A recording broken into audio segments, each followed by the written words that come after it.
fancy intro music. Yeah! Woo! Hey everybody, welcome back to the channel. And I want to give a shout out to Expo from IA in that little intro that you watched. That was the Separatist D3, which was released like February of 2019, maybe January. And the first Separatist event has not been seen since. Hey, Scopely, bring that thing back. It's really cool looking. And I want to have 3 D3s. I've only got 2 of them. I'd like to collect the 3rd. That'd be dope. Before there were skins, there were actually other ships that were just copies of the ships that we already had, because that was efficient in 2019. But let's today talk about Uhura, the new TOS card that we have. We have 3 Uhuras in the game at this point, but this one is a very unique one. It's PvP only and really seems to be continuing in the trend that we talk about cards being for territory capture. I feel like that's probably the best usage for her. Now, I'm going to be going over all the TOS officers, and also in next week's video, depending on when you're watching this, I'll go over what to buy in the event store for the TOS arc. But today I want to focus just on TOS Uhura, and I'll talk about how she works, what makes her different than some of the other officers, what makes her description different than how we read in the battle logs, and how she can be used properly. All very important little I don't know, what do you call that? I don't know. I don't have it this morning. If you read the captain's ability, which we're not going to focus on too much, but when fighting players, as long as the ship has morale, so you would need something to create morale, TOS no Nyata Uhura decreases the opponent's critical chance by 10%. So essentially it'd be like an anti-con setup, which in PvP can be very useful, because what are a lot of players going to be using in PvP in territories? Con.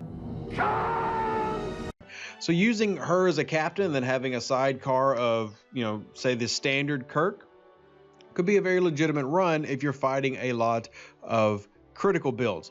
Also important to note, the officer ability, which we will focus on the most in this video.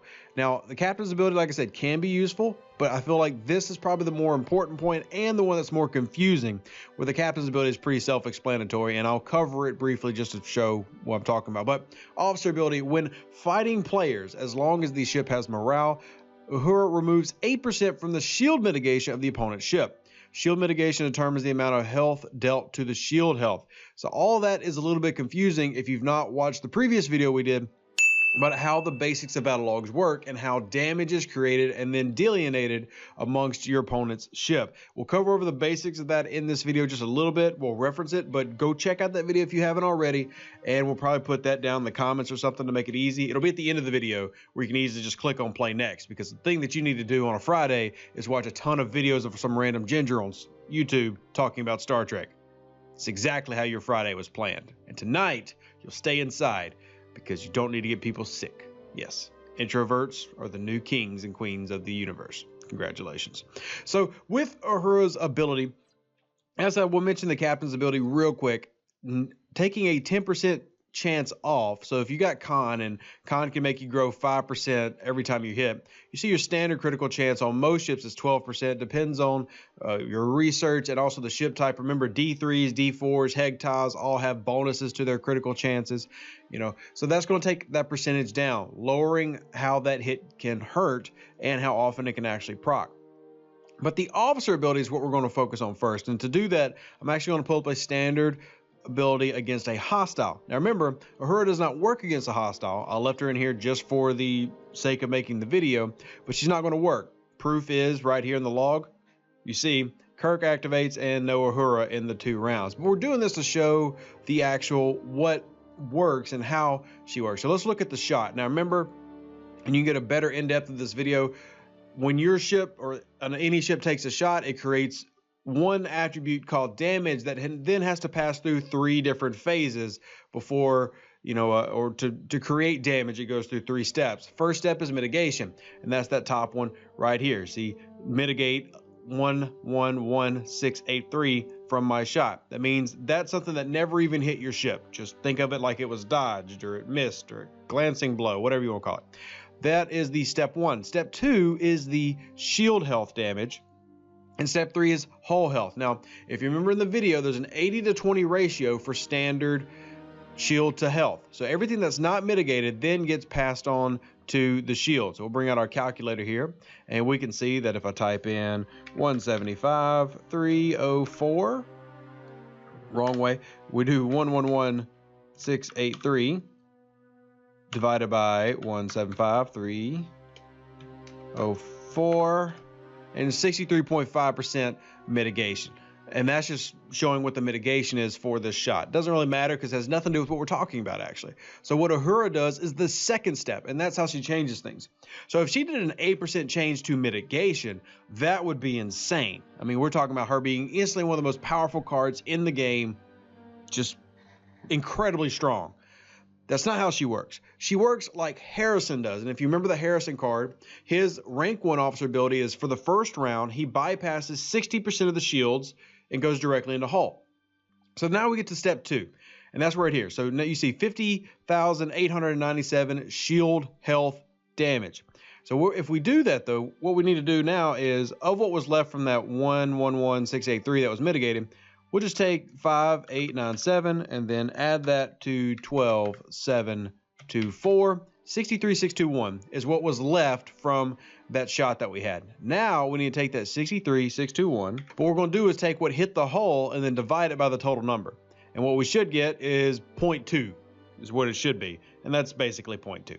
So what that means is 20% of the damage that you received is what was left, and 80% was stopped by the shields. And that's the typical ratio, 80-20. Shields will stop 80% of anything that's not mitigated. The remaining 20% hits your ship. And this is where Uhura steps in.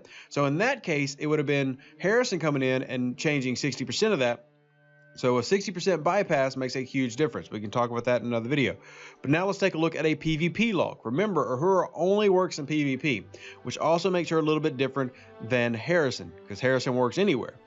But in PvP, I went and hit a random ship. Sorry, Cool Breeze, shout out to you. Hope you're having a great day, but I did randomly blow up your Burrell without telling you.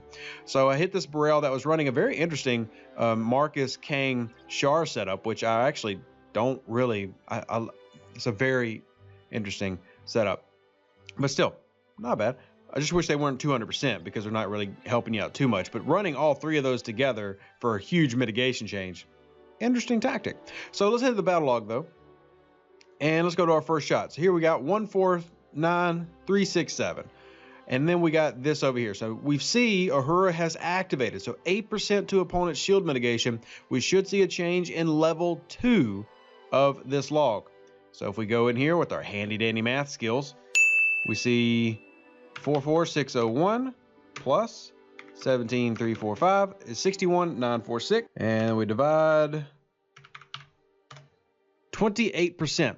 So whereas we just looked at it be 20%, or now we see it jump up 8 points to 28%. Exactly how it should.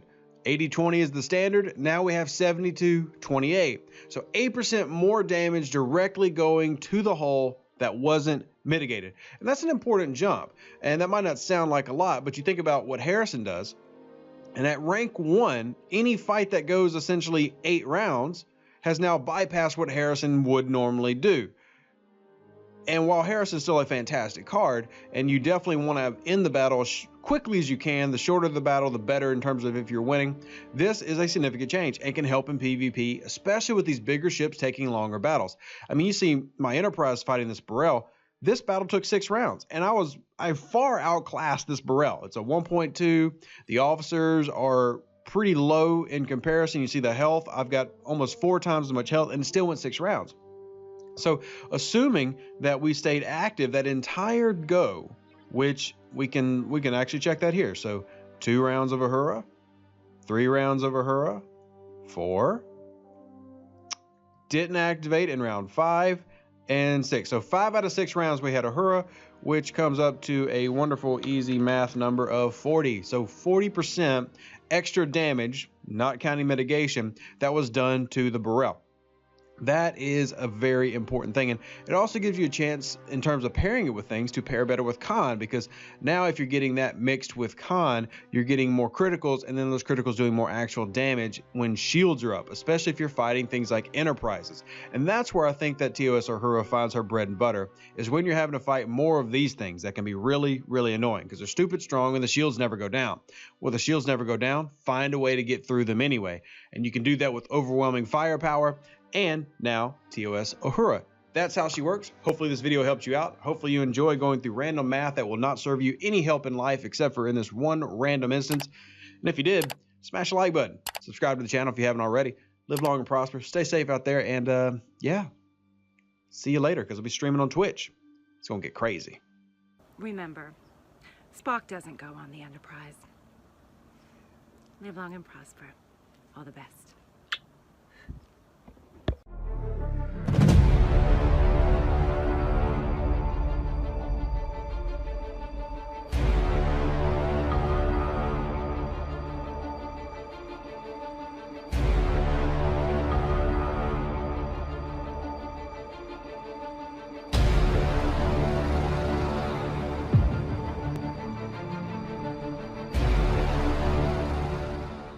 An even better outro than the intro. For the Empire and glory to your house.